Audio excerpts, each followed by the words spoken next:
चलो, जय जिनेंद्र। जय जिनेंद्र, आज का क्लास शुरू करेंगे।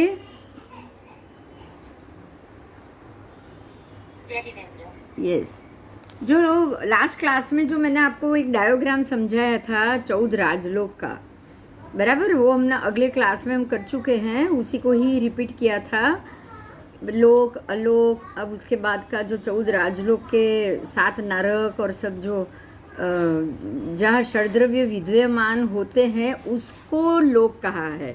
अब हम उसी के अंदर से जो लास्ट क्लास में चला था वही है, लेकिन मैं फिर भी आप लोगों से वो डिस्कस करना चाहूँगी कि लोक क्या है। हम उसको फिर से रिपीट करेंगे। भगवती सूत्र में लोक का अंत कहा था, द्रव्यलोक, क्षेत्रलोक, काललोक और भावलोक, ये 4 हम कर चुके। अब जो आगे आज का जो टॉपिक है वो है षड्द्रव्य। लोक किसको कहेंगे? अगर षड्द्रव्य है तो वो लोक है, अगर षड्द्रव्य नहीं है तो वो लोक नहीं है। समझ में आ रही है ये बात? जहाँ पे षड्द्रव्य है, जहाँ ये 6 द्रव्य अस्तित्व में है, उसी को ही लोक कहेंगे। जहाँ ये षड्द्रव्य नहीं है उसको लोक नहीं कहा जा सकता, बराबर। आगे जाएंगे कि लोकाकाश, अलोकाकाश, षड्द्रव्य विद्यमान है। ये जो लोक में षड्द्रव्य है वो लोकाकाश, जहाँ षड्द्रव्य नहीं है वो अलोकाकाश। ठीक है। अस्थि का मतलब है प्रदेश, काल या तो फिर समूह। तो जीव अस्थि का है तो इसलिए जीवास्थि का है, पुद्गल अस्थि का है इसलिए वो पुद्गलास्थि का है। ये समझ में आ रहा है? अस्थि काय का मतलब है समूह, एक जत्था। तो जीवों का जहाँ जत्था है उसको जीवास्तिकाय कहा जाएगा। क्या कहा जाएगा? जीव प्लस अस्तिकाय, ये संधि को एक किया है, ये संधि है। अस्तिकाय का मतलब है समूह। तो जीवों का समूह जीवास्तिकाय, पुद्गल का समूह पुद्गलास्तिकाय। उसके बाद हम आगे जाएंगे। जीव, पुद्गल आदि 5 द्रव्यों को अस्तिकाय कहा है क्योंकि वो समूह के रूप में विद्यमान है। एक प्रदेश रूप अथवा एक अवयव ये नहीं है। ठीक है। तो अब आपको देखो यहाँ ये बात समझ में आ जाएगी। आप धर्मास्तिकाय चाहे वो एक है लेकिन आप उसको अखंड नहीं कह सकते। कह सकते हैं? बताओ। धर्मास्तिकाय एक हो सकता है लेकिन अखंड हो सकता है? क्योंकि समूह है। नहीं। समझ में आ रहा है? हमारे लास्ट फर्स्ट ईयर में इसी बात को होके बहस हुआ था, पता है ना? वो याद है ना? हाँ। धर्मास्तिकाय अगर समूह है तो अखंड और एक कैसे हुआ? समूह का मतलब तो टोले में होता है ना। अगर एक अकेला है तो वो अकेला हो गया, तो वो समूह नहीं बना। समझ में आ रहा है ये? हाँ। धर्मास्तिकाय में भी उसकी जो वर्गणाएं है, उसके परमाणु है, वो परमाणु का एक समूह है। अस्तिकाय शब्द आ गया मतलब ये सामूहिक आ गया। अस्तिकाय शब्द से ही वो समूह हो गया। ठीक है। ये अखंड कभी नहीं हो सकता। अनंत द्रव्य उसके अंदर मिक्स होंगे, पुद्गल परमाणु, तभी वो अस्तिकाय बनेगा। अब ये आपके लिए बहुत इजी हो गया कि जब अनंत द्रव्य इकट्ठे होंगे तो वो अपने आप अस्तिकाय कहे जाएंगे। हाँ, आओ आगे जाएंगे। एक पुद्गल अवयव रूप, अवयव प्रचव रूप, ऐसे 2 प्रकार के होते हैं। देखो, पुद्गल भी 2 प्रकार के होते हैं। कैसे? तो अवयव रूप भी होते हैं और अवयव प्रचय रूप। ये शब्द थोड़ा सा नया है हमारे लिए, लेकिन याद रखना, अवयव प्रचय रूप। जैसे कि अब आपका शरीर देखो, शरीर में अंग और उपांग दोनों है, बराबर। अंग है मुख्य धड़ हमारा, उपांग हमारे 2 हाथ 2 पैर, उसकी उंगली उपांग हो गई। अगर 2 हाथ नहीं है तो पूरा धड़ जिंदा रह सकता है ना। अगर 2 पैर नहीं है तो आपका अंग है, 2 पैर नहीं है मतलब उपांग नहीं है, 2 हाथ नहीं है मतलब उपांग नहीं है, तो भी आप जिंदा रह सकते हो। लेकिन अगर धड़ ही कट गया तो नहीं रह सकते। तो वो मुख्य अवयव हो गया हमारा। मस्तिष्क और धड़ ये मुख्य अवयव हो गया। ठीक है। ऐसे ही पुद्गल, मतलब पुद्गल है तो हमारा शरीर ही है। ये पुद्गल, अस्तिकाय, ये 2 स्वरूप में होते हैं। आओ, जीव के अलावा दूसरे अजीव तत्व होते हैं, मात्र जीव तत्व ही जीव है। जीव मतलब जीवित, जीव मतलब अपने आप अपना स्वरूप बदलने वाला। लेकिन अजीव का मतलब क्या हुआ? अजीव अपना स्वरूप खुद नहीं बदल सकता। बदल सकता है? टेबल, झाड़ है वो जीव है, ध्यान देना, हाँ, ये बहुत महत्व की बात है। झाड़ है वो जीव है, लेकिन टेबल क्या हो गया? लकड़ी, झाड़ की लकड़ी से ही बना है। हाँ, टेबल झाड़ की लकड़ी से ही बना है, लेकिन जिस वक्त टेबल के लिए लकड़ी को झाड़ से अलग काटा गया, ये अजीव बन गया। ठीक है? अब जो झाड़ की, वृक्ष की डालियाँ, बड़ी बड़ी जाड़ी डाली और थड़ जो दिनों दिन काली होती जाती है, वृद्ध होती जाती है, बूढ़ी होती जाती है, अंदर कीड़े पड़ते हैं, ऐसा टेबल में होगा? नहीं होगा। ऐसा टेबल में नहीं होगा, क्योंकि अंदर से जीव बाहर निकल गया। समझ में आया? जैसे कच्चा सोना, कच्चा लोहा जीव है, लेकिन उसको उबाल उबाल के लोखंड का वो लिक्विड बना दिया और पाटा बना दिया। अब ये क्या हो गया?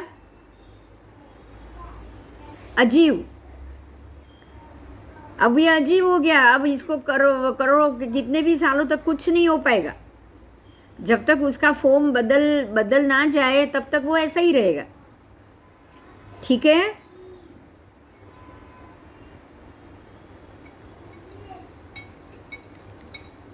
समझ में आ रहा है ना? हाँ हाँ, ठीक है, चलो आगे। तो जीव एक ही है, जीवास्तिका है, लेकिन बाकी के पांचों क्या हुए? अजीव। पुद्गल अजीव है, अंदर जीव नहीं है, तो शरीर अकेला जिंदा नहीं रहेगा। इसलिए पुद्गल को आप क्या कहोगे? अजीव। पुद्गल को आप अजीव कहोगे। देखिए, धर्मास्तिकाय अजीव, अधर्मास्तिकाय अजीव, आकाशास्तिकाय अजीव, फिर पुद्गलास्तिकाय अजीव और काल अजीव। क्यों क्यों क्यों? क्योंकि इनमें प्रदेश समूह की संभावना नहीं होती। ये अणु परमाणु के संगठन हुआ, ये समझ में आया? इसमें हजारों अणु एक शरीर मिलके एक शरीर बनाएंगे, लेकिन वो हजार के हजार अलग अलग ही है, सिर्फ इकट्ठे हुए। ये बात समझ में आ रही है आपको? अब जब वो अजीव के अंदर जीव प्रवेश करेगा तो कैसे करेगा वो? तो वो जीव एक ही है, मतलब आत्मा तो एक ही अंदर रहा है। इतने सारा हमारा शरीर, इतनी उंगलियां, ये सारे प्रदेश भाग उसके, लेकिन अंदर आत्मा एक है। या उंगली की आत्मा अलग, फिर पैर की आत्मा अलग, हाथ की आत्मा अलग, ऐसा पॉसिबल है? नहीं। हाँ, वृक्ष में ऐसा पॉसिबल है, लेकिन वृक्ष में जो थर्ड है वो उसकी एक ही आत्मा है। पान है उसकी अलग आत्मा। समझ में आ रहा है? ये वृक्ष में 7 प्रकार के जीव अलग अलग है, फल, फूल, पत्ते, फिर थड़, मूल, ये सब अलग अलग आत्मा है। अगर थड़ भी कट गया ना, मूल जिंदा है तो वापस वृक्ष खड़ा हो जाएगा। अगर टहनी कट गई, पत्ते सारे झड़ गए, लेकिन वृक्ष में प्राण है तो वापस नए पत्ते के जो जीव है वो आ जाएंगे। लेकिन क्या हमारे शरीर में ऐसा है? नहीं नहीं नहीं। तो इसका कारण ये है कि जिसमें अलग अलग प्राण हो उसमें ऐसा संभावना नहीं हो सकती। आपको और हमको ये जानना है। जब प्राण अलग अलग हो जाए ना, तो ये संभावना कम हो जाएगी। ठीक है? अब यहाँ पे वापस वो जीव अजीव को ही अलग किया है। आप लोगों ने ये फर्स्ट ईयर में सीखा है। अब सीखा है तो मुझे तो लगेगा कि आपको तुरंत याद आ जाएगा, फिर भी मैं उसको एक बार रिपीट ज़रूर करूँगी। ठीक है?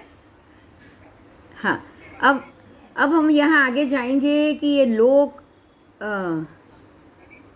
हाँ, कोई मने के छे? नहीं, आकाशास्तिकाय। अब इसमें 5 अस्तिकाएं मिलके ये 6 द्रव्य हुआ। सारे द्रव्य आकाश खंड में अवकाश प्राप्त करके रह रहे। ये भी हमने जान लिया कि 5 अस्तिकाएं अलग अलग है, लेकिन ये 5 अस्तिकाएं आकाश के अंदर रह रहे। कम करना सब आकाश सबसे बड़ा है। आकाश का द्रव्य जो षड द्रव्य है वो सबसे बड़ा है। आकाश में भी 2 कह दिया, एक लोक का आकाश अलग, अलोक का आकाश अलग। तो अलोक का आकाश बहुत बड़ा क्षेत्र है। अलोक के आकाश के अंदर लोक का आकाश रह रहा है, लोकाकाश। याद आ गया? हाँ ठीक है, तो मैं आगे जा रही हूँ। कहीं भी ना समझ में आए तो पूछ लेना। वैसे तो सब चीज रिपीट ही हो रही है अभी। धर्म अधर्म आकाश और जीव अस्तिकाय अरूपी है। अब ये एक नया जानो, धर्मास्तिकाय अधर्मास्तिकाय जीवा आकाशास्तिकाय और जीवास्तिकाय, ये अरूपी है। आप इसको देख नहीं सकते हो। अब आपके सामने पहले क्या आया था कि ये जीव और अजीव ऐसे भेद आया था। अजीव है, 5 अजीव है, वो जीव एक अजीव नहीं है। लेकिन वो 5 में से जो 4 है ना, धर्म अधर्म आकाश, ये 3 है ना, वो 3 अरूपी है। आपको देख, आप अरूपी का मतलब आप देख नहीं पाते हो उसको, बराबर। जिस चीज़ को आप देख नहीं सकते, आप ये कहोगे भाई इसका रूप नहीं है, क्योंकि रूप इसका हमको पता ही नहीं है, दिखाई नहीं देता है। तो जीवास्तिकाय का मतलब है हमारे अंदर की प्राण आत्मा। जितने भी जीवास्तिकाय है, जितनी भी आत्माएं हैं, उसको हम देख नहीं सकते, इसलिए उसको यहाँ अरूपी कहा गया है। ठीक है, अब आगे जाएंगे कि व्यक्ति की आयु, धर्म अधर्म आकाश, ये 3 अस्तिकाय एक एक व्यक्ति रूप होते हैं। मतलब जो धर्मास्तिकाय है, अधर्मास्तिकाय है और आकाशास्तिकाय, ये तीनों एक एक व्यक्ति रूप है। व्यक्ति रूप कैसे? तो धर्मास्तिकाय एक है, एक व्यक्ति कहा जाएगा। धर्मास्तिकाय मतलब धर्मास्तिकाय। अब उसके टुकड़े एक आज मतलब ये पूरा कमरा है, मान लो कि ये 1000 स्क्वायर फीट का पूरा फ्लैट है, तो उसमें एक धर्मास्तिकाय है या 100 धर्मास्तिकाय, ऐसा नहीं है। ये भी क्लियर हो रहा है? उसमें एक धर्मास्तिकाय है, 2 धर्मास्तिकाय है, ऐसा कुछ नहीं है। यहाँ भी होगा तो कितना होगा? होगा तो 100 होगा, 200 होगा, 1 होगा, 1000 होगा, ऐसा नहीं होगा। होगा तो एक ही होगा, होगा तो एक ही होगा। अगर आपका 1000 स्क्वायर फीट का कमरा है तो मान लो कि धर्मास्तिकाय भी 1000 का है। अगर आपका फ्लैट 5000 स्क्वायर फीट का है तो भी ये मान लो कि धर्मास्तिकाय यहाँ पे 5000 स्क्वायर फीट का है। समझ में आ रहा है? ऐसे ही 14 राजलोक, अगर 14 रज्जु प्रमाण है तो धर्मास्तिकाय कितना हुआ?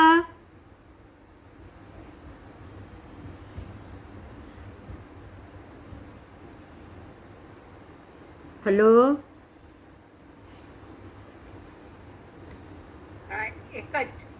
मतलब 14 राजलोक जितना,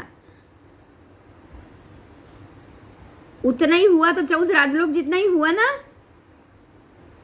फिर से बोल रही हूँ, आपके अपने एक फ्लैट में हवा कितनी आ रही है? 1000 स्क्वायर फुट है तो हवा भी 1000 स्क्वायर फुट ही होगी फ्लैट के अंदर।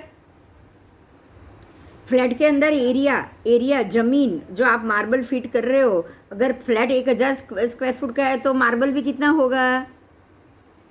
1000 का, उतना ही होगा ना, उतना ही होगा। अगर आपका फ्लैट 5000 स्क्वायर फीट का है तो अब अंदर मार्बल, अंदर हवा, कितनी स्क्वायर फीट की हवा चलेगी फ्लैट में? बंद, आप पूरा बंद कर दो,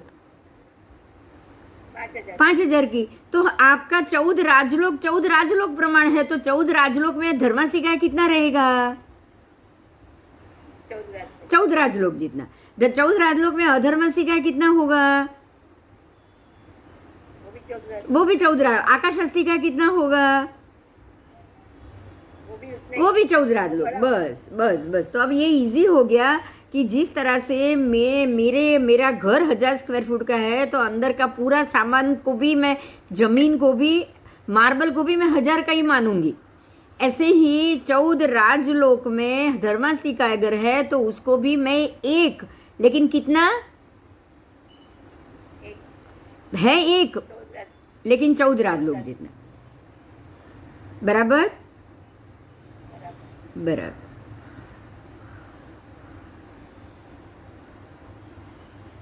आओ अभी आगे दूसरा करते हैं।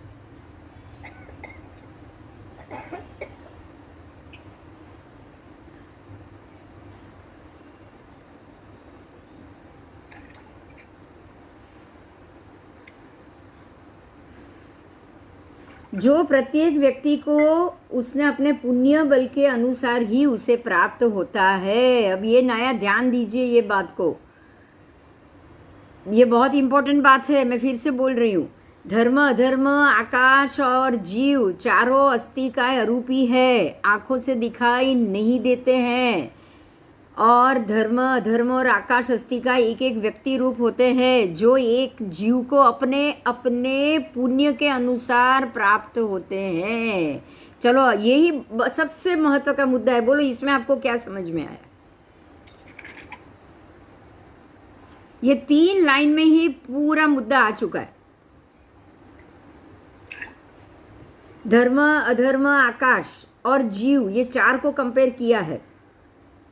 ये 4 को कंपेयर किया है, धर्म अधर्म और आकाश। और वो है किसके पास? जीव के पास, जीवास्तिकाय के पास ही है ना ये 3। उसका उपयोग कौन करेगा? अजीव करेगा? ये खुद अजीव है। धर्म अधर्म आकाश खुद अजीव है। जीव के अलावा 5 अजीव है, ये याद रह जाएगा आपको।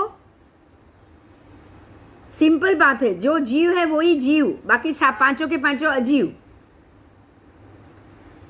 5 के 5 अजीव, तो अजीव का उपयोग अजीव तो नहीं करेगा ना? नहीं, तो अजीव का उपयोग जीव करेगा। तो जीव कैसे उपयोग करेगा? फ्री में मिलेगा क्या उसको सब कुछ? नहीं, उसको कुछ भी मफत में नहीं मिलने वाला। पड़ा है यहाँ तो क्या आप कोई भी उसको यूज कर सकेगा? यही महत्व की बात है कि धर्म अधर्म आकाश ये जीव को अपने अपने पुण्य कर्म उपार्जन के हिसाब से ही मिलेगा। धर्म अधर्म का मतलब क्या है? गति और स्थिरता। धर्मास्तिकाय क्या कराता है? गति कराता है। अधर्मास्तिकाय क्या कराता है? स्थिर करा देता है। बराबर? तो आपका गति करना या आपका स्थिर रहना किसके हिसाब से होगा? अगर कर्म बंद किया है, कर्म बंद किया है तो ही जीव चल पाएगा, हिल पाएगा। अगर कर्म बंद नहीं किया है तो जीव हिल पाएगा ना। तो अब यहाँ ध्यान दो, जब आप पर्याप्ति लेते हो ना, 6 पर्याप्ति, आयुष्य पर्याप्ति, उसमें आहार, शरीर, इंद्रिय, श्वासोच्छ्वास, भाषा और मन, ये 6 पर्याप्ति लेते हो आप। बराबर? अब ध्यान दो, अगर कोई व्यक्ति कुआं में चला गया तो उसने क्या बंद कर दिया? ये 6 में से कौन सी पर्याप्ति बंद हुई? आहार बंद हुई, शरीर बंद हुई, इंद्रिय बंद हुई, क्या हुई? श्वासोच्छ्वास, भाषा के मन, ये 6 में से क्या बंद हुआ? इंद्रिय। इंद्रिय इंद्रिय कैसे बंद हुई? चमड़ी तो है, शरीर इंद्रिय तो है, जीव रहा है ना वो। तो पहली इंद्रिय तो है उसके पास, इंद्रिय कहाँ से बंद हुई? हाँ, मन पर्याप्ति उसने बंद कर दी। अब मन पर्याप्ति बंद हो गई, अब वो हिल पाएगा? चल पाएगा? नहीं। अब वो सोच पाएगा? नहीं,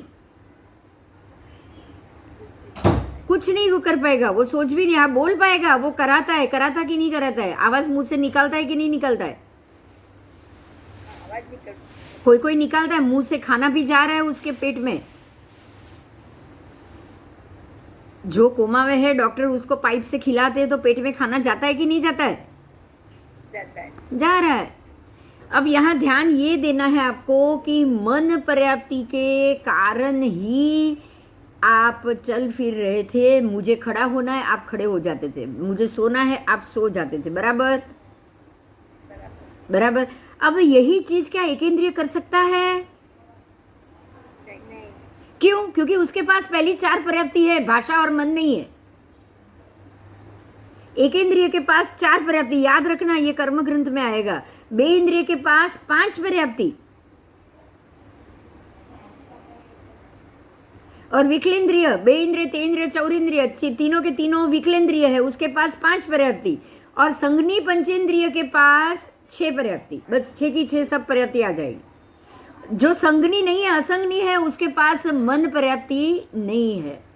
ये समझ में आ रहा है मन पर्याप्ति का महत्व कितना है? संगनी जीव हो आप, सब संगनी हो, आप सोच सकते हो, आप इच्छा कर सकते हो, आप बोल सकते हो, आप उठ सकते हो, चल सकते हो, लेकिन असंगनी वो कोई भी इच्छा कर पाएगा? नहीं कर पाएगा ना, असंगनी है, मन ही खत्म है, मन बुद्धि बिल्कुल बंद है उसकी। तो धर्मास्तिका है, अधर्मास्तिका है, उसके हिसाब से जाना। असंगनी जिएगा कितना ये तो बताओ। चलो, असंगनी मनुष्य है ना, ये सारे समुच्चय असंगनी है। असंगनी के पास तो है ही नहीं, 6 पर्याप्त ही नहीं है। असंगनी मनुष्य कहाँ होते हैं? जो समूर्ची में, वो हमारे ही मल मूत्र में होते हैं ना, हमारे ही जूठे पानी में होते हैं। और कितने मिनट जीते हैं? खाली 48 मिनट, क्योंकि 48 मिनट लगती है हमको 6 पर्याप्ति बनाने में। पहली, दूसरी, तीसरी, चौथी, पांचवी, छठी, 6 पर्याप्ति 48 मिनट में ही बनती है। तो वो क्या करेंगे? पहले आहार, शरीर, इंद्रिय, 3 पर्याप्ति तीनों साथ में बनाना शुरू कर लेंगे। 48 मिनट के बाद जब बाकी की पर्याप्ति बनानी है तो वो बना पाएंगे? श्वासोच्छ्वास, भाषा, मन, ये तीनों नहीं बनी, मतलब अब 48 मिनट में वो मर जाएंगे। अब समझ में आ रहा है कि समूर्छिम जीव, समूर्छिम मनुष्य क्यों 48 मिनट ही जिंदा रहते हैं? ये समझ में आ रहा है? अगर खाना या ग्लास जूठा हो तो 48 मिनट के बाद ही उसमें जीव उत्पन्न होंगे, 48 मिनट के पहले नहीं। ये समझ में आ गया? ठीक है। तो धर्मासिका, अधर्मासिका, कौन सी पर्याप्ति? मन पर्याप्ति के कारण आप उसका उपयोग कर रहे हो। आपको जो मिला है आप कर रहे हो। एकेंद्रिय जिसको मिली है उसको तो भाषा, पिछली दोनों पर्याप्ति नहीं है। जो वृक्ष है उसको तो आहार, शरीर, इंद्रिय, श्वासोच्छ्वास, भाषा और मन, ये 2 पर्याप्ति ही नहीं है। ना वो बोल सकेंगे और ना ही वो हिलडुल सकेंगे। मन पर्याप्ति तो है ही नहीं उनके पास। इच्छा तो होगी नहीं, चलो आज घूमने जाना है, चलो आज यहाँ से निकलेंगे, चलो आज यहाँ से बाहर जाएंगे, ऐसी इच्छा उनसे होगी? बताओ, हो पाएगी ना? ऐसी इच्छा ही नहीं कर पाएंगे वो। अगर वो ऐसी इच्छा नहीं कर पाएंगे तो अब ये आप बताओ कि क्या उनके पास ये पर्याप्ति है ना? उनके पास मन पर्याप्ति नहीं है, इसीलिए बाकी के जीव, जीवास्तिकाय, जो जीवास्तिकाय है वो चल सकता है, हिल सकता है। उसमें भी कौन सा? त्रस जीव। कौन सा? त्रस जीव, क्योंकि त्रस जीव के पास 6 पर्याप्ति। बाकी तो जीवास्तिकाय के बहुत है, एकेंद्रिय वायु का है, बादर वायु का है, पृथ्वी, अब सबके सब जीवी है, लेकिन उनके पास कितनी पर्याप्ति है? 4। लास्ट वाली भाषा और मन पर्याप्ति नहीं है। समझ में आ गया? आ गया? चलो, अच्छा हुआ। तो धर्मास्तिका है, अधर्मास्तिका का उपयोग कौन करेगा? अब ये बता दो। चलो, बहुत सिंपल है। धर्मास्तिका, अधर्मास्तिका का उपयोग पानी करेगा क्या? नदी का पानी करेगा? समंदर का पानी करेगा? नहीं। वो क्यों बहता है ये तो बताओ। नदी का पानी बहता क्यों है? क्योंकि उसको ढाल मिलता है, उसको ढाल मिल रहा है, जमीन का स्लोप मिल रहा है, इसीलिए बह रहा है ना। अगर स्लोप नहीं मिलता तो वो बह सकता था? खाड़ी का पानी नहीं बहता है। चलो, आवाज आ रही है ना मेरी? हाँ। चलो, आगे जाएंगे इसमें।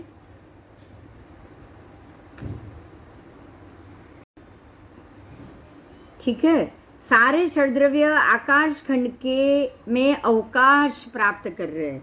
आकाश खंड के अंदर सारे षड्द्रव्य रह रहे। कहाँ रह रहे? वो आकाश में, उसको रहने की जगह आकाश दे रहा है।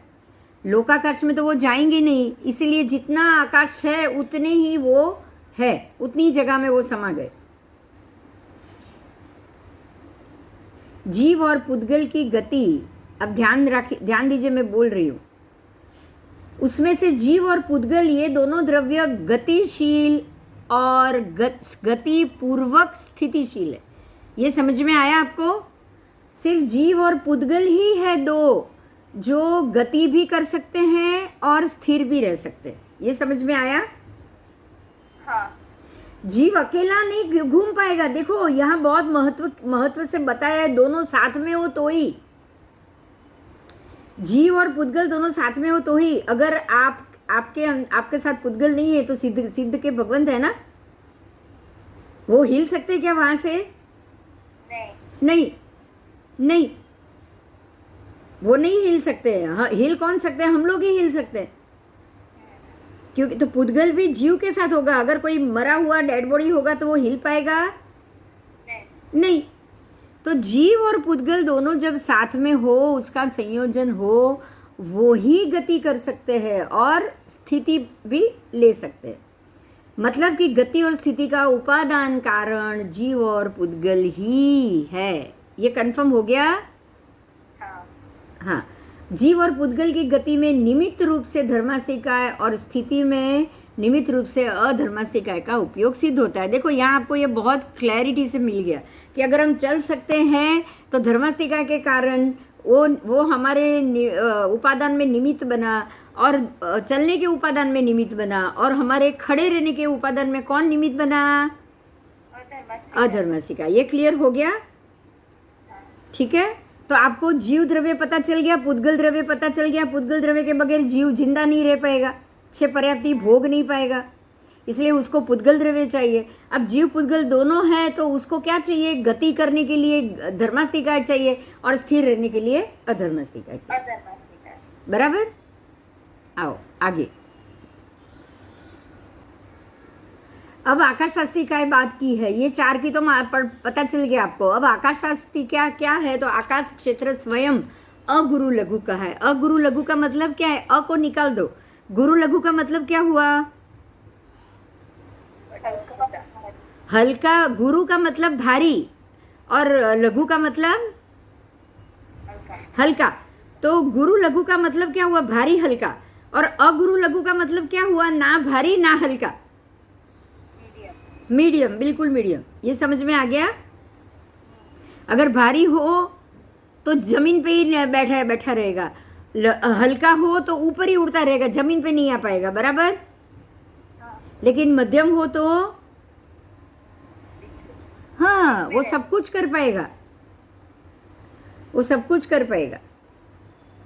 काल के अलावा पांचों द्रव्य नित्य है। अब काल द्रव्य कैसा है जो नित्य नहीं है? नित्य कैसे नहीं है? कैसे नहीं है? क्योंकि जो चला गया वो चला गया। अब जो भूतकाल गया वो वापस आएगा? मैं छोटी बच्ची थी, मैं वापस बच्ची हो सकती हूँ? नहीं, नहीं।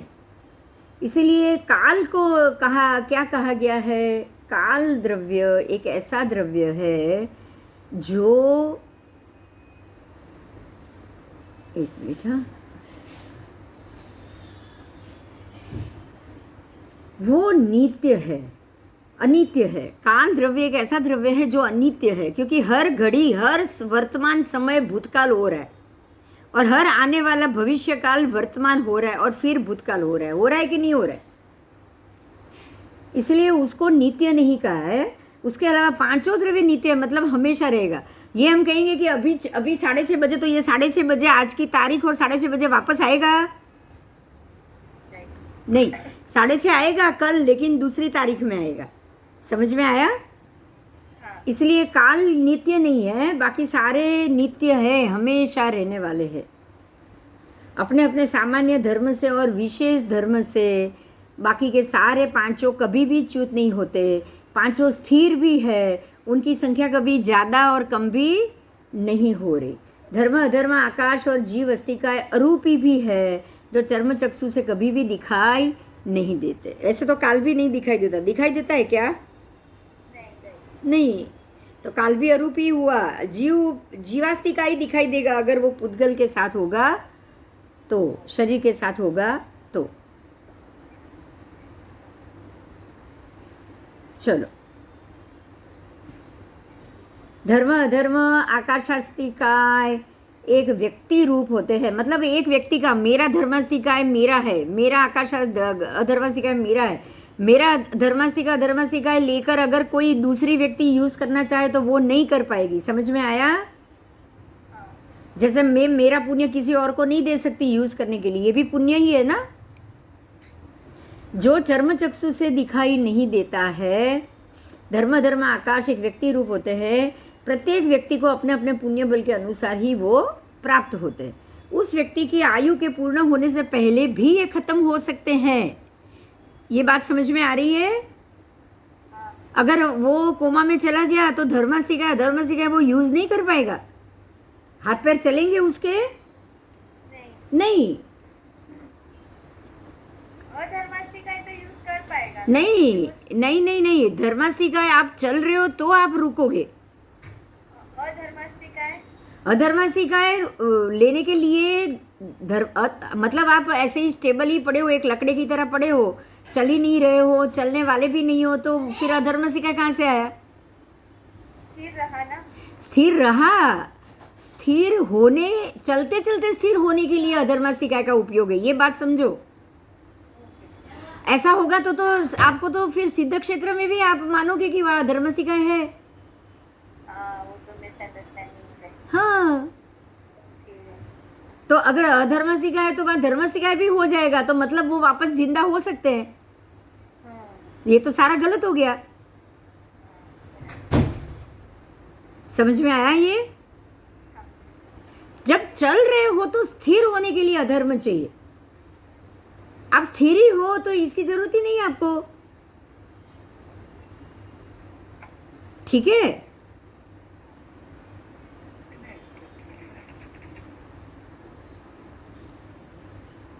आओ आगे। अथवा दो या दो से ज्यादा व्यक्ति के नहीं होते, जो मैंने पहले बोला, मेरा और आपका दोनों का साझा धर्मास्तिका नहीं होता।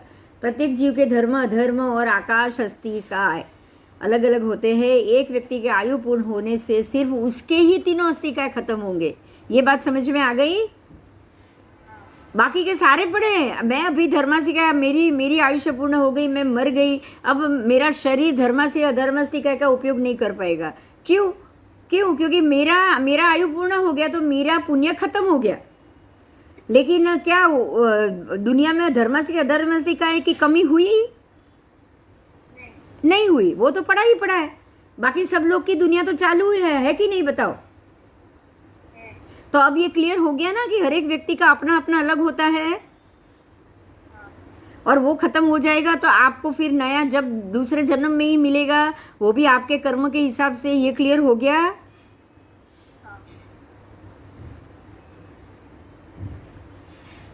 आओ।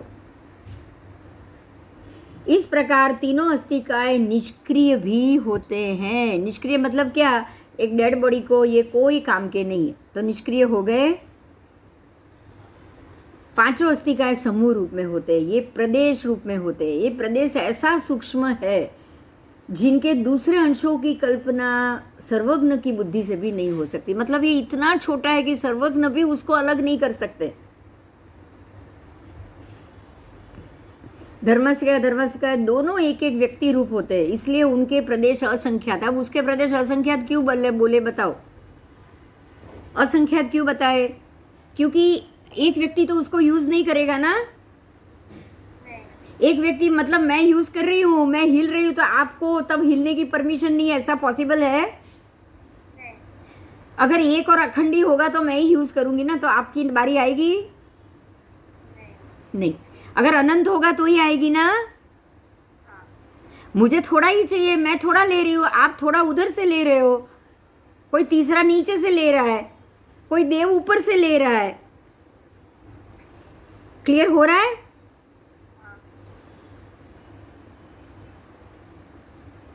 आओ। जब जीव जन्म लेता है तब इसी अस्तिकायों से गति स्थिति रूप क्रिया करता है। जब उसकी आयु समाप्त हो जाती है तब इन अस्थिकायों का उपयोग वो नहीं करता। ऐसे प्रत्येक जीवों के लिए ये दोनों लोकाकाश में विद्यमान है, इसी कारण इनके प्रदेश असंख्यात होते हैं। क्लियर हो गया ना आपको?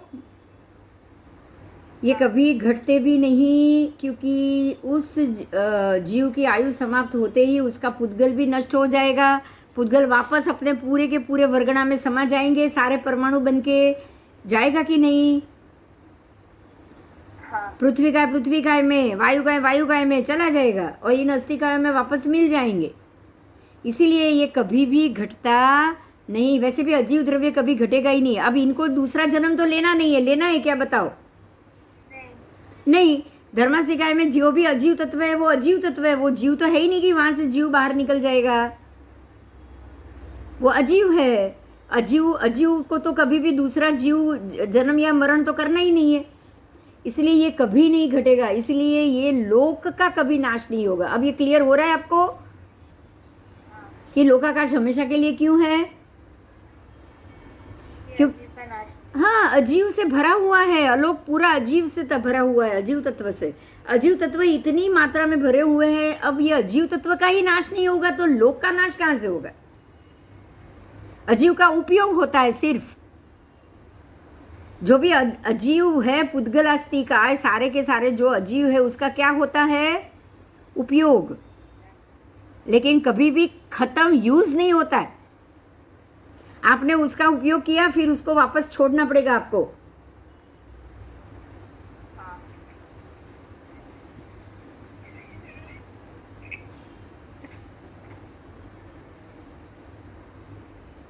जब जीव जन्म लेता है, इसी अस्थिकायों से वे गति स्थिति रूप क्रिया करता है, तब इन अस्थिकायों का उपयोग ये नहीं करता। ऐसे प्रत्येक जीवों के लिए ये दोनों लोकाकाश में विद्यमान है, इस कारण से उनके प्रदेश असंख्यात है, जो कभी घटते भी नहीं।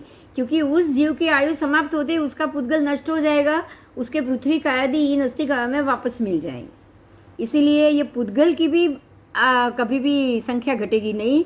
और धर्म सिखाया तो है ही। जैसे मैंने हाथ हिलाया तो मैंने उपयोग किया और वापस छोड़ दिया, उसका मैंने उपयोग लिया, उसको मैंने वापस छोड़ दिया, तो वो घटेगा क्या? नहीं। आप लीफ लेते हो, लीफ मान लो दिन में 1 लाख लोगों ने लीफ का उपयोग किया, लीफ घटी कहीं से भी? नहीं, कहीं से भी नहीं घटी। वह कभी घटते भी नहीं, क्योंकि उस जीव की आयु समाप्त होते ही पुद्गल नष्ट हो जाते। ठीक है, उसके असंख्यात प्रदेश होते हैं। और दोनों द्रव्य ऐसे अखंड स्कंद रूप होते हैं कि उनका असंख्यात अविभाज्य अंश को सिर्फ बुद्धि से कल्पित किया जा सकता है। अखंड कैसे दिख रहा है? क्योंकि आप उसका 1% या 1% अलग नहीं कर सकते। अब ये समझ में आ रहा है आपको? अगर मैं बोलूँगी मैं 10% इसमें से निकाल दूँ तो वो 10% आपने 10% ले लिया, लेकिन वो जगह वापस भर गई, क्योंकि इसमें से कुछ निकला ही नहीं। आप कुछ ले नहीं रहे हो। देखो, समझ में आए तो एक बात को समझो, आप उसमें से कुछ ले नहीं रहे हो। कैसे होगा पता है? एक लकड़ी लेके आप चलते हो, आपने एक लकड़ी लेके चला, क्या लकड़ी में से कुछ भी अंदर से कम हुआ? नहीं हुआ। आपने वो लकड़ी ली और उस बाद में पूरी की पूरी लकड़ी छोड़ दी, तो लकड़ी तो अखंड की अखंड रहेगी नहीं? अच्छा, लकड़ी जब आपके हाथ में है तब उसका कोई उपयोग नहीं कर सकेगा, लेकिन धर्मासिकाय में ऐसा है ना। अगर आप लिफ्ट में हो तो तब दूसरा आदमी लिफ्ट में नहीं आ सकता। मतलब आप लिफ्ट में चल रहे हो तो नीचे कोई खड़ा है, उसको लिफ्ट नहीं मिल सकती। धर्मासिकाय में ऐसा है? नहीं। ठीक है, क्लियर हो गया? इसीलिए इसके असंख्यात प्रदेश बोले, असंख्यात। एक नहीं, लिफ्ट तो एक ही होगी, लेकिन धर्मासिकाय एक होता तो जब मैं यूज करूं तब आप नहीं कर पाते। जब लिफ्ट में 100 लोग बैठे हैं तो बाकी 200 नीचे खड़े, तो वो उपयोग कर सकेंगे उसके उसी वक्त? नहीं। ठीक है, असंख्यात है। मतलब जब भी जिसका मन किया उसने उसको पकड़ लिया। ठीक है, ये दोनों ऐसे अखंड स्कंद रूप होते हैं कि इनका असंख्यात अविभाज्य भी आप कल्पना नहीं कर सकते, इसीलिए इसको इस रूप से अखंड बोला है, क्योंकि आप उसका छोटा टुकड़ा निकला, आप वो किसी को बता भी नहीं सकते या देख भी नहीं सकते कि इसमें से कितना टुकड़ा बाहर निकला। Okay okay. जब मैं लकड़ी का यूज़ कर रही हूँ या लीफ का यूज़ कर रही हूँ, मैं उसमें से एक टुकड़ा कभी लूँगी नहीं। मैं लूँगी क्या? नहीं, उसका टुकड़ा कम नहीं होगा। आओ, षड्द्रव्यात्मक लोक को आप यहाँ देख सकते हो। देखो, धर्मास्तिका है, मछलियाँ चल रही है। अधर्मास्तिका है, ये इंसान स्थिर खड़ा है। आकाशास्तिका है, वो सारे 14 राजलोक को ही लेके बैठ गया है। 14 राजलोक मतलब सारे के सारे षड्द्रव्य आ गए अंदर। हाँ, तो आकाश में सब आ गया। पुद्गलास्तिकाय में ये सारा, ये भी अजीव है। विमान का शरीर भी लोखंड को आप पिघाल के जीव बाहर निकल जाएगा तो अजीव ही बन गया ना। विमान भी, विमान अजीव है कि जीव है? अजीव। घर अजीव है कि जीव है? गाड़ी अजीव है कि जीव है? और पेट्रोल अजीव है कि जीव है? पेट्रोल तो जीव है। अजीव।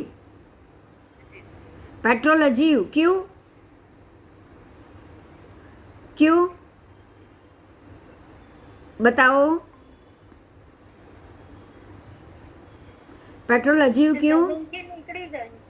ये वो जमीन से निकला है, लेकिन ये ध्यान दीजिए, ये अभी भी जो कच्चा ऑयल है ना, उसमें से ये प्यूरिफाई किया हुआ है। ये कच्चा ऑयल नहीं, जो क्रूड ऑयल जमीन से निकला है ना, वो जीव है। लेकिन अब वो प्रोसेस होके बाहर आया तो वो क्या हो गया? अजीव। जैसे कि ये जीव कब है? जब जमीन से निकलेगा कच्चा सोना जीव है, लेकिन इसको पिघाल के उबाल के उसमें से जीव को बाहर निकल गया। अब ये कोई भी दागीना बनेगा, ये कोई भी दागीना अजीव तत्व हो गया। क्या हो गया? ये समझ में आ गया अभी? अब आप इसमें से देखो, यही बात है, महात्माओं को जमीन खेती नहीं करनी है, घास पे नहीं चलना है, लेकिन अंदर के बीज जब सूख के बाहर आए उसको क्यों खाना है आयम बिल में? क्योंकि वो अजीव हो गए, वो सूख गए, मतलब अब अंदर से जीव निकल गया। वापस उसको भिगोगे, अंदर से अंकुर फूटेगा तो खा सकोगे? नहीं। क्यों? अब उसमें जीव आ गया। अब हाँ हाँ, આવી રીતે કે આપણે જે મગ અને આખા કઠોળ વગેરે હોય એ જીવમાં ગણતરી થાય છે। जीव में जब तक वो लीले हैं, सूखे नहीं हैं, तब तक तो अंदर जीव है ही ना। लीला हो ત્યાં સુધી जीव। हाँ, लीला है तब तक जीव है। आप उसको अभी आप सूखा दिया आपने, पर्युषण में क्यों ये सब खाते हो? उसको लीलोत्री नहीं मान सकते। अब सूखी हुई कोई भी चीज़ आप केर खाओ या कोई और सब्जी खाओ, बिल्कुल सूखी हुई, अब उसमें जीव नहीं है। अब उसमें जीव नहीं है। लेकिन जो कठोल, उसमें जब तक लीले हैं, हरे हैं, सूखे नहीं, दाने बने नहीं, वो गेहूँ जब डूंडे के अंदर है, पोंक डूंडे के अंदर है तो जीव है। लेकिन अभी सूख गया तो अब सूखे पोंक को आप उबाल के खाओ तो अजीव। अब उसको आप जीवित नहीं कह सकते हो। ऐसे ही पेट्रोल, ध्यान देना, पेट्रोल जब क्रूड ऑयल है, कच्चा ऑयल है, वो जीव है। लेकिन उसको प्रोसेस करते हैं, प्रोसेस करने के बाद ये हो गया अजीव। घी अजीव हो गया, लेकिन छाछ जीव। घी को उबाल के पानी का सारा भाग आपने निकाल दिया, अब घी बना, क्या बना? अजीव। अब इसके अंदर कुछ दिन तक तो जीव नहीं पड़ेंगे ना, लेकिन छाछ में 48 मिनट में बाहर निकालो, वो अजीव, वो उसमें सूक्ष्म जीव बनना शुरू हो गया। मक्खन को बाहर निकालो पानी में से, क्या होगा? क्लियर हो रहा है? मक्खन पानी वाला भाग है, लेकिन घी पानी वाला भाग नहीं है। भगवान ने बहुत छोटी छोटी बातों को समझाया है। સમજાયા કે નહીં बताओ? હા, ફણગાવેલા મગ જીવત થઈ જાય ને? फणगावेला मग जीव हो गया, लेकिन सूखे मग जीव नहीं है। હા, वो तो बराबर। आप सूखे मग को जमीन में ऐसे ही मिट्टी खोल के डाल डाल दो अंदर, कुछ नहीं होगा। उसको पानी मिलेगा, उसको भेज मिलेगा, तब फणगा फूटेगा। उसके बाद तब फणगा फूटा मतलब अब उसमें जीव आ गया, कहीं और से जीव ने प्रवेश कर लिया, उसके अंदर से जीव नहीं जागा है। ध्यान देना, ये सूखे हुए कठोर में जब लीले थे तब जीव थे, अब वो सूख गया है, अंदर से जीव बाहर निकल गया। आप ये मत सोचो जीव अंदर ही सूखा हुआ पड़ा है, जीव बाहर निकल गया। अब आप उसको वापस फणगाते हो, तो फणगा हुआ तो कहीं और से वापस जीव ने अंदर प्रवेश कर लिया। ये समझ में आया अभी? अब ये मत सोचना कि ये सूख गया था तो अंदर ही जीव सूखा हुआ पड़ा होना चाहिए, ऐसा नहीं होता है। जीव तब चलित हो जाता है, बाहर निकल जाता है। जब वो सूख गया, जीव अंदर रह ही नहीं पाएगा। जीव को तो जिंदा शरीर चाहिए ना, गीला शरीर चाहिए। आप डेड बॉडी के बाद क्या मेरी आत्मा डेड बॉडी में रहती है? कभी भी नहीं रह पाएगी। जब अंदर खून दौड़ रहा है, मैं सांस ले सकती हूँ, मैं बोल सकती हूँ, तो ही अंदर रहेगा ना शरीर में आत्मा। नहीं तो रहेगी क्या? नहीं रहे। ऐसे ही उसी में से भी निकल जाएगी, जैसे हमारे शरीर से निकलती है वैसे उसी में से निकल जाए। क्लियर हुआ? तो बस, तो ये आपको आज समझना था ये मुद्दा कि आओ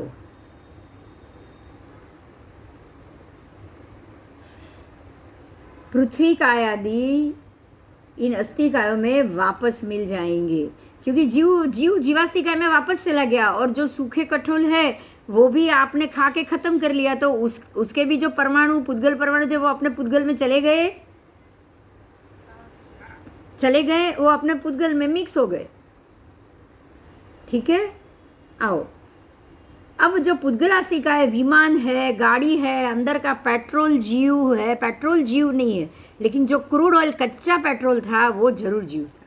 उसको इन्होंने उबाल के प्रोसेस किया, अंदर से उबाल के उसमें से जो हम जैसे सोना, कच्चा सोना आप उबाल के कचरा बाहर निकाल दोगे तो वो सारा उसका जो जीव का था, वो प्रोसेस था, वो उसमें से बाहर निकल गया।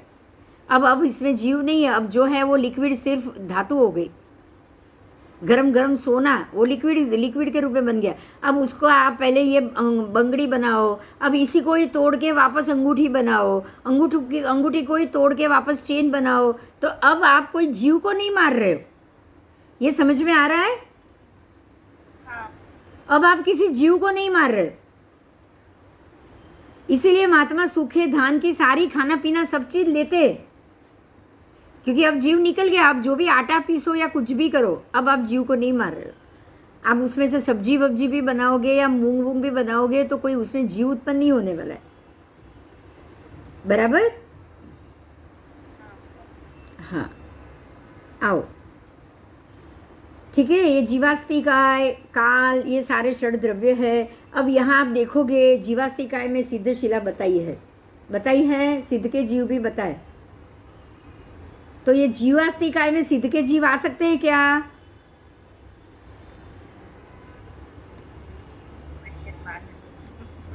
हाँ, आवे छे હવે जीवास्तिकाय में सिद्ध के जीव आ सकते हैं? मैं ये पूछ रही हूँ। नहीं आएंगे तो कैसे, क्यों नहीं आएंगे, और आएंगे तो क्यों आएंगे, वो बताओ।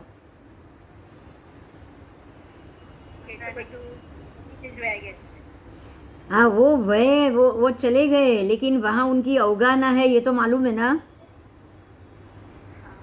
अवगाहना छे, मोक्ष में जगह ले बैठा छे। जगह भी, स्पेस भी रोका हुआ है, तो पुद्गल भी तो है। ये बिना पुद्गल के है, मैं ये पूछूंगी खाली। बिना पुद्गल के नहीं है। क्यों? क्योंकि उनका मान लो कि 500 धनुष का जीव अगर मोक्ष गए हैं तो 350 धनुष की काया तो है ना वहां पे, है कि नहीं? बताओ। अगर 7 फुट वाला मोक्ष गया है तो उसकी भी तो 4 फुट की काया वहाँ है कि नहीं? 2/3 है, 2/3 तो है ही। ठीक है, तो यहाँ पे आपको ये समझना है कि ये जो 2/3 काया है ये पुद्गल ही है, लेकिन हमारे जैसा पुद्गल नहीं। ये ऐसा पुद्गल है जो कभी भी, मतलब जो जैसे हम अब मर गए ना, अब जो डेड बॉडी पड़ा है ना वो पुद्गल, जैसे कि एक लोहा बना दिया। देखो, अजीव के शरीर से ये सोना बन गया, अब इसमें कोई कीड़ा होगा? ये भी पुद्गल ही है, लेकिन वो कच्चा सोना पुद्गल और ये पुद्गल में क्या फर्क है? इसमें से जीव निकल गया। उसमें जीव है, उसमें जीव है, इसमें जीव नहीं है। वो जीव है तो वो शरीर खत्म हो सकता है, लेकिन ये नहीं हो सकता। तो अब सिद्ध का जीव कैसा शरीर वाला है? प्रोसेस वाला। ये प्रोसेस के बाद का है, अब ये कभी खत्म नहीं होगा। और प्रोसेस में क्या हुआ पता है? मैं बोली थी कुछ दिन पहले, याद आया? ये प्रोसेस में क्या हुआ उनके साथ? क्या प्रोसेस हुआ? जैसे आप सूखे जो दाल के दाने हैं, कठोल है, उसमें से क्या प्रोसेस हुआ? जीव बाहर निकल गया, और अब बाकी का उसका जो शरीर पड़ा था पुद्गल, वो भी अंदर से बिल्कुल सूख गया। इसीलिए फिर भी वो शरीर है, इसलिए सूखे में भी कभी कभी कीड़ा हो जाता है। होता है कि नहीं होता है? बराबर, क्योंकि शरीर तो है ना, पुद्गल तो है ना, पुद्गल तो है ना। जो नस नाड़ी है वो सूख गई है, लेकिन शरीर तो है। यहाँ क्या प्रोसेस हुआ?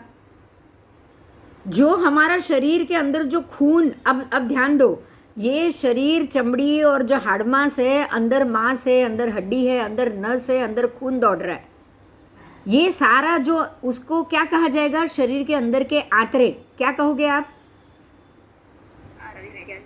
अंदर के आंतरे है ना, खाली है तभी तो खून दौड़ रहा है।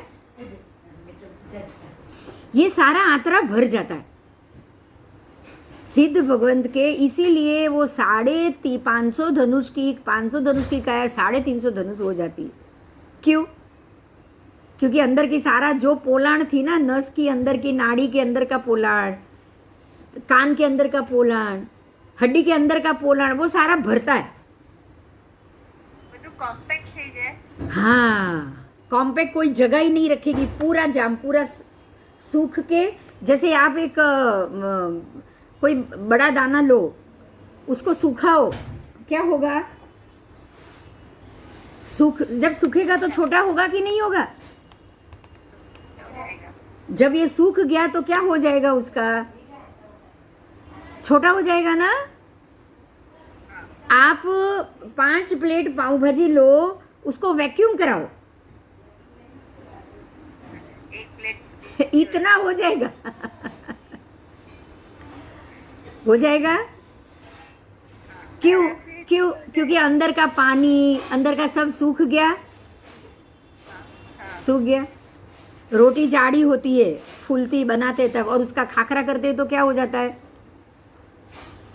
बिल्कुल पतला। अब अंदर कुछ नहीं। अब ये रोटी भी, ये खाखरा तो महीना तक तो बिगड़ने वाला नहीं है, रोटी दूसरे ही दिन बिगड़ जाए।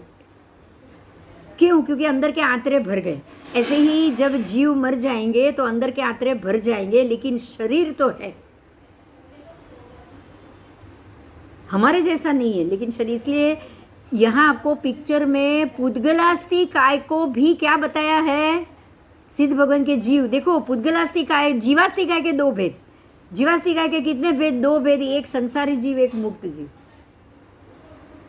तो मुक्त जीव को भी संसारी आप जीवास्थि काय बोलोगे, और संसारी जीव को भी जीवास्थि काय बोलोगे। क्या दोनों एक जैसा होगा? नहीं, क्योंकि दोनों का शरीर अलग होगा। कहां से आप उसका फर्क करोगे? शरीर से फर्क। समझ में आ गया? जो संसारी जीव है, संसारी आत्मा है, उसके ऊपर 8 कर्म लगे हैं, अंदर उसको नस नाड़ी वाला पुद्गल शरीर मिला है, पुद्गलिक शरीर मिला है, जो सड़ेगा भी, गलेगा भी, रुष्ट पुष्ट भी होगा, उसको खाना पीना पड़ेगा। और मुक्त जीव ऐसे जीव है जिनको जो शरीर मिला है, जो ना कभी सड़ेगा, ना कभी गलेगा, ना अंदर कोई नस नाड़ी होगी, ना उसको खाने की ज़रूरत है, ना वो कभी भी खत्म होगा। बोलो कितनी मज़ा है। आपको कौन सा जीव बनना है? मुक्त जीव। फर्क समझ में आ गया? अब ये शरीर में सड़न गलन कुछ हो तो अब चिंता करोगे? नहीं। अब चिंता करोगे, उसकी चिंता करोगे तो क्या मिलेगा अगले भाव में? आपने किसका मन किया? तंदुरुस्त शरीर का।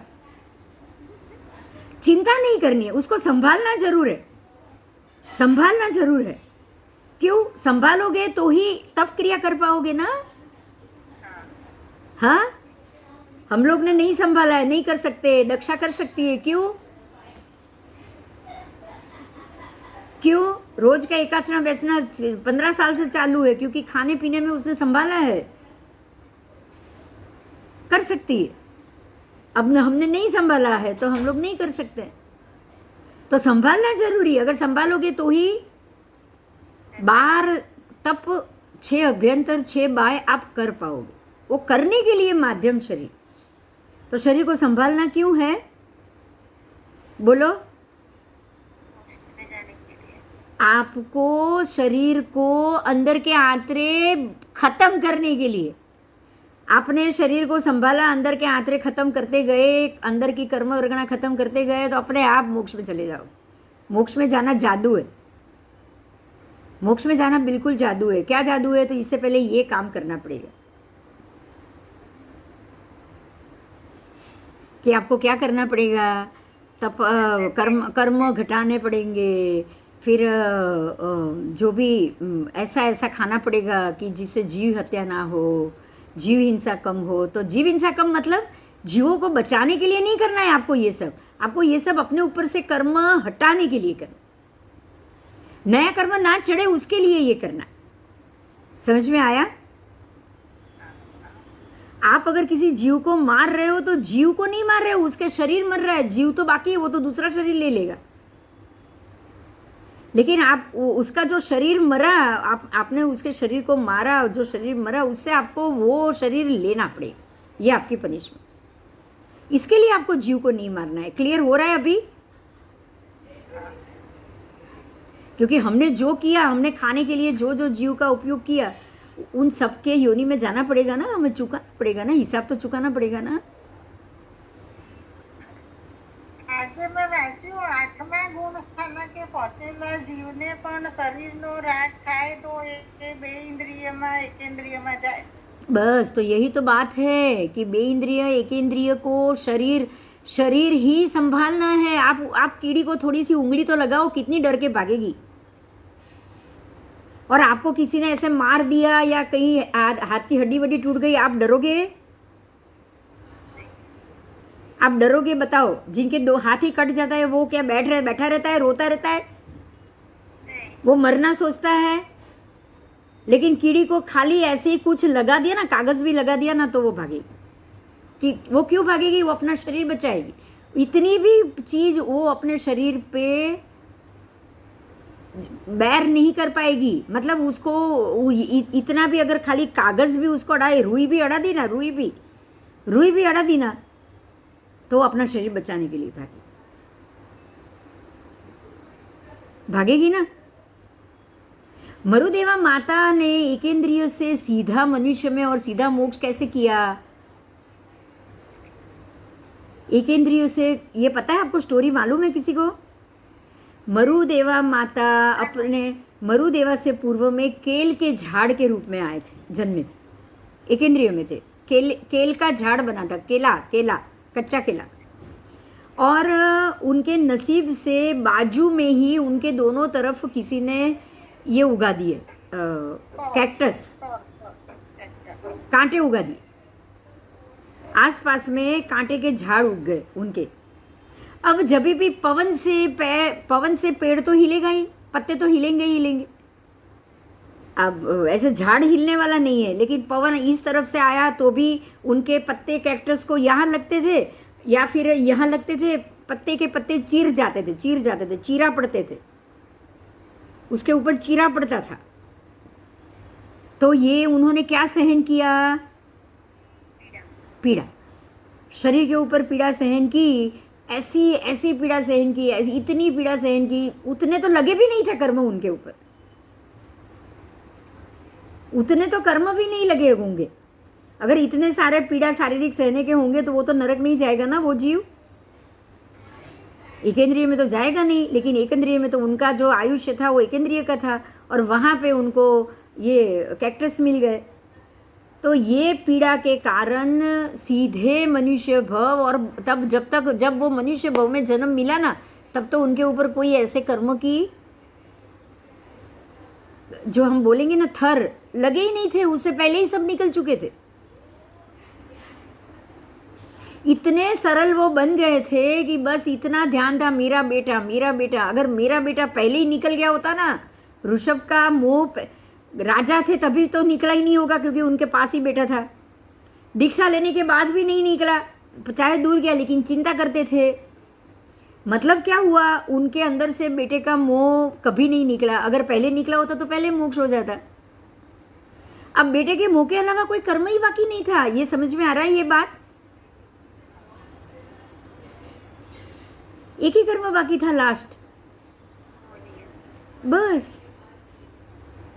अब जो जीव, अब ध्यान दो, एक बात पे ध्यान दो, जो जीव, एक मिनिट हाँ એ પછી પહેલા અહીંયા સાંભળ, આ મુદ્દો સાંભળ। जब पिछले जन्म में आपने अपने शरीर के ऊपर लगे इतने घावों की चिंता जिसने नहीं की हो, उसको मनुष्य भव नहीं मिलेगा तो क्या मिलेगा ये बताओ। चलो, मनुष्य ही मिलेगा, और वो भी ऐसा उत्कृष्ट कि उसी भव में, क्योंकि अब समय तो आ ही गया ना उनको।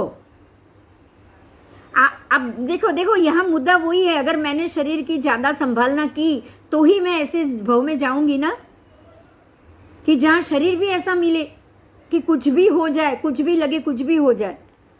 जिसको मैं ज़्यादा संभालूंगी, मुझे शरीर ही चाहिए, तो मेरे को तो 84 जीव योनि में भटकना पड़ेगा।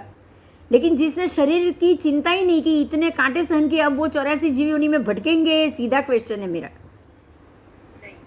क्यों नहीं भटकेंगे? क्योंकि उन्होंने ये भव में भी जिसने शरीर पे हजारों जो नख के नौर कैसे लगे, वैसे ही कांटे के नौर लगते हैं ना। जिसने हजारों कांटे की चुभन सहन की है अपने शरीर में, उसको शरीर का मोह रहेगा? इसीलिए तुरंत दूसरे ही भव में मोक्ष हुआ। इस चीज पे ध्यान दो आप बस। मोह कैसे निकला ये बात की बात है। आप कह रहे हो दक्षा, आप कह रहे हो भरत राजा ने बोला इसलिए ये मोह निकला। ऋषभदेव भगवान का मोह तब निकला जब भरत राजा ने बोला कि आपका बेटा तो आपकी तरफ देख भी नहीं रहा है। लेकिन शरीर का मोह उनका कब निकला होगा? मरुदेवा माता के भव में? हाँ, केल के भव में, जब हजारों बावड़ के कांटों के नौर को उन्होंने सहन किया ना, तभी उनको शरीर का मोह तभी खत्म हो गया। अब मेरे शरीर के ऊपर इतने इतने 100 हजार काले धागे लगेंगे, क्या मेरे को अभी शरीर संभालने का मन करेगा? नहीं करेगा। ऐसे ही बदसूरत हो गया है। मच्छरों ने नहीं, वो देखो डाई, अब ध्यान दो, डाई ये शरीर का मोह नहीं है, ये बाल का मोह है, ये एक अंग उपांग का मोह है। ये दिस इज 10। आप जो डाई का मोह कर रहे हो ना, वो 2% बात है। आपके पूरे 100% शरीर में से सिर्फ 2% की बात। हाँ, आप ब्यूटी पार्लर में जा रहे हो रेगुलर, आपको फेशियल चाहिए, आपको पेडिक्योर चाहिए, आपको मैनिक्योर चाहिए। देखो वहाँ भी अलग अलग अंग के अलग अलग होते हैं ना फेशियल, अलग अलग अंग के अलग अलग अंग। आपको इसकी चिंता कैसे नहीं करनी है पता है? जैसे ये कर रही है कि भाई आज कुछ भी हो जाए, आज मुझे आंबिल तो करना ही करना है, कुछ भी हो जाए मुझे 28 तो करनी करनी, मांस खमण तो करना ही करना है। वो शरीर का मोह नहीं कर, क्योंकि अगर कोई रोग भी हो गया ना तो भी मैं पालना नहीं करूंगी। क्यों? क्योंकि शरीर खत्म हो जाएगा चलेगा, लेकिन मुझे तब करना है। समझ में आ रहा है? अगर ऐसी भी व्यक्ति डाई कर रही होगी, દક્ષા હવે મારી વાત સમજાય છે? હા હા એ અંગોનું છે પણ હા. એમને વગર જોઈતું શું કામ?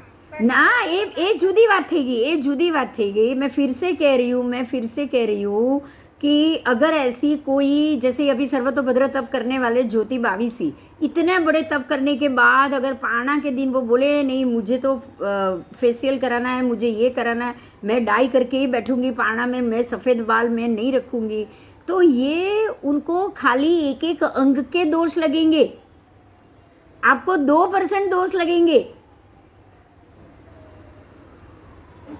5% दोष लगेगा, 10% दोष लगेगा। लेकिन जब ये सोचोगे कि कौवे का मांस खाके भी मुझे मेरे शरीर को ठीक करना है,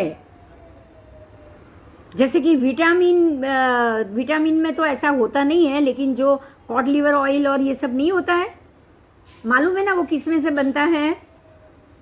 માછલીના તેલ. अच्छा अब एक और बात मैं बताऊं, अंबर किस में से निकलता है मालूम है?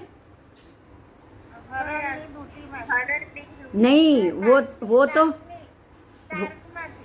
हाँ शार्क नहीं, अंबर व्हेल मछली के मुंह के अंदर पेट से निकलता है अंबर। एक एक व्हेल मछली के पेट में किलो किलो अंबर होता है, और व्हेल को मार के किलो किलो अंबर लाखों रुपए में बेचते हैं। और आपको पता है अंबर को हम लोगों में अनाहरी बोले है, मालूम है ये बात? હા પતા હે. એ કેમ એવું? हाँ महात्मा सब खाते हैं।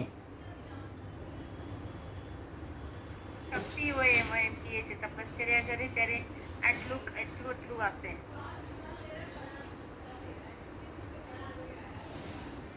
कहाँ से आया कैसे आया वो नहीं देखते। अब समझ में आ रहा है? अब ध्यान, क्यों क्यों खाते होंगे? चलो कारण कुछ तो सोचो, क्यों ऐसा? आप अंबर का उपयोग, છે ને શરીરમાં શક્તિ રહે એટલે ખાય. शरीर में शक्ति क्यों लानी है उनको? ઉપવાસ કરે. તપસ્યા કરને કે लिए. साधना करने के लिए ना।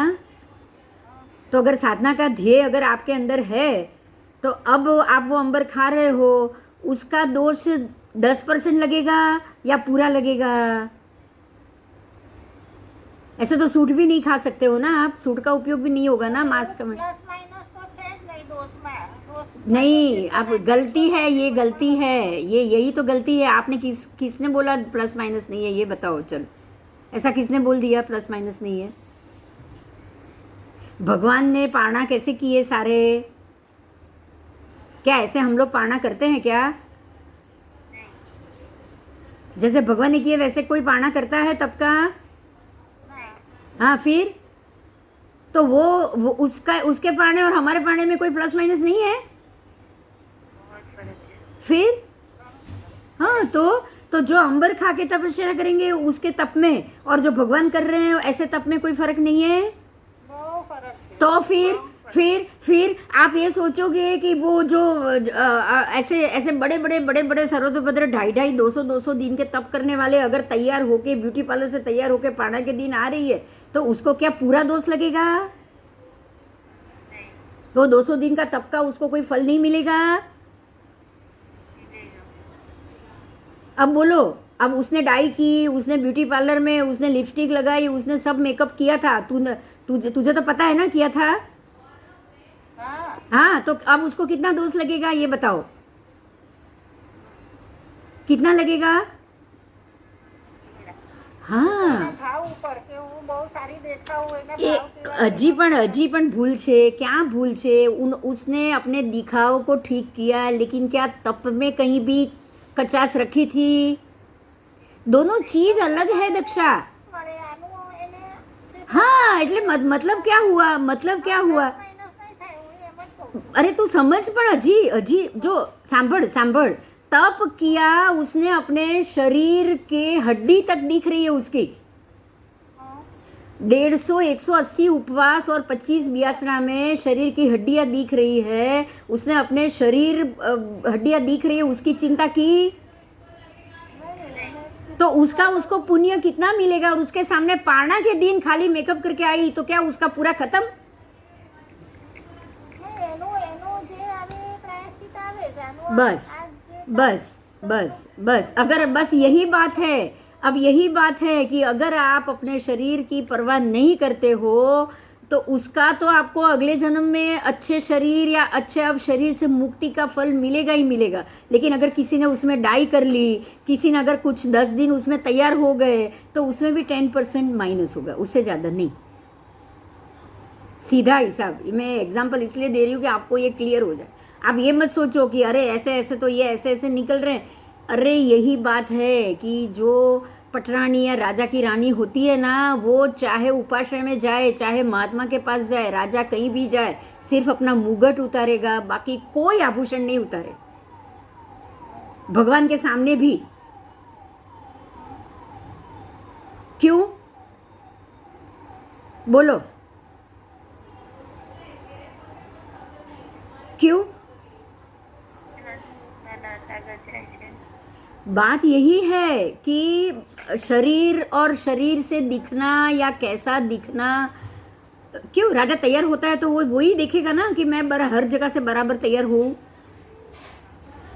रानी कैसे तैयार होगी? चलो, एक भी चीज छूटनी नहीं चाहिए दागिना, ध्यान में ऐसा ध्यान रखेगी कि नहीं रखेगी? कि आप वही बोलोगे चलो सफेद बाल में चलेगी, ऐसे ही कुछ भी बाल नहीं बनाना है चलेगा, कुछ नहीं पहनना है चलेगा, ऐसे कोई रानी आएगी क्या बाहर? आएगी? नहीं आएगी, नहीं आएगी, नहीं आएगी। मतलब सीधा है कि आप आप अपने शरीर को भी देख रहे हो ना, तो एक शरीर, हर एक शरीर को एक जैसा मार्क्स नहीं मिल सकता।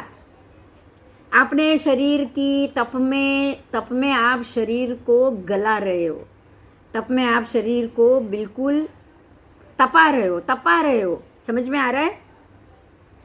तपा रहे हो, इसलिए उसको तप बोला। शरीर को तपा रहे हो, आत्मा को तपा रहे हो, आत्मा को कंचन करो, उसके ऊपर के लगे कचरे को निकाल रहे हो।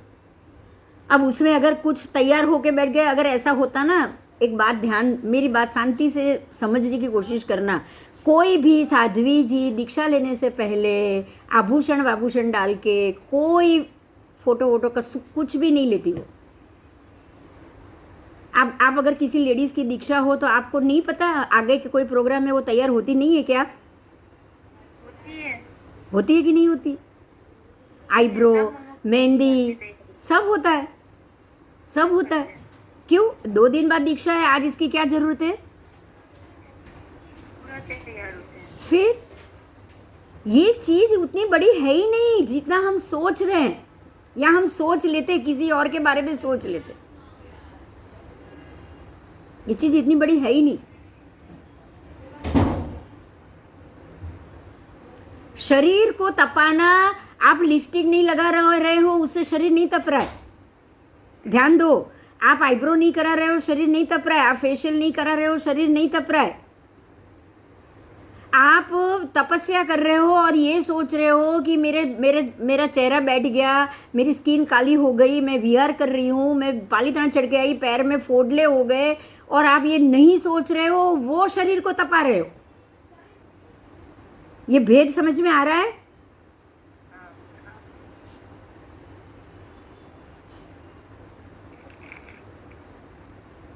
कोई ब्यूटी पार्लर जा रहा है, कोई मेकअप कर रहा है, वो शरीर को नहीं तपा रहा है, नहीं, वो शरीर को वो ही शरीर की बहुत चिंता कर रहा है और अपने शरीर को ही देख रहा है, और जो नहीं कर रहा है वो बिल्कुल शरीर को नहीं देख रहा है।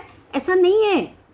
ऐसा ना ब्यूटी पार्लर जाने वाला, ना कोई मेकअप करने वाला, ना डाई करने वाला ये व्यक्ति भी अपने शरीर के लिए दूसरे भव में मुझे मजबूत शरीर चाहिए, ऐसी वो इच्छा ना रखे। ये पॉसिबल है? बताओ,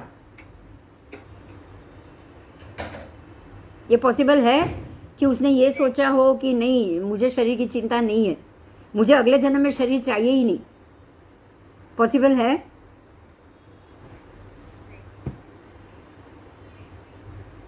नहीं, ऐसा नहीं। ठीक है, ठीक है। तो हर एक में परसेंटेज होता है, हर एक में परसेंटेज होता है। अगर किसी ने तप कर लिया और साथ में ये कर लिया तो ये तो 5-10%।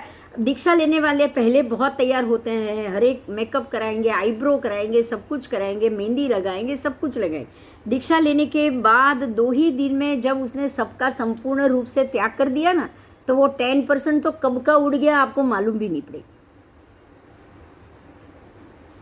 समझ में आया ये?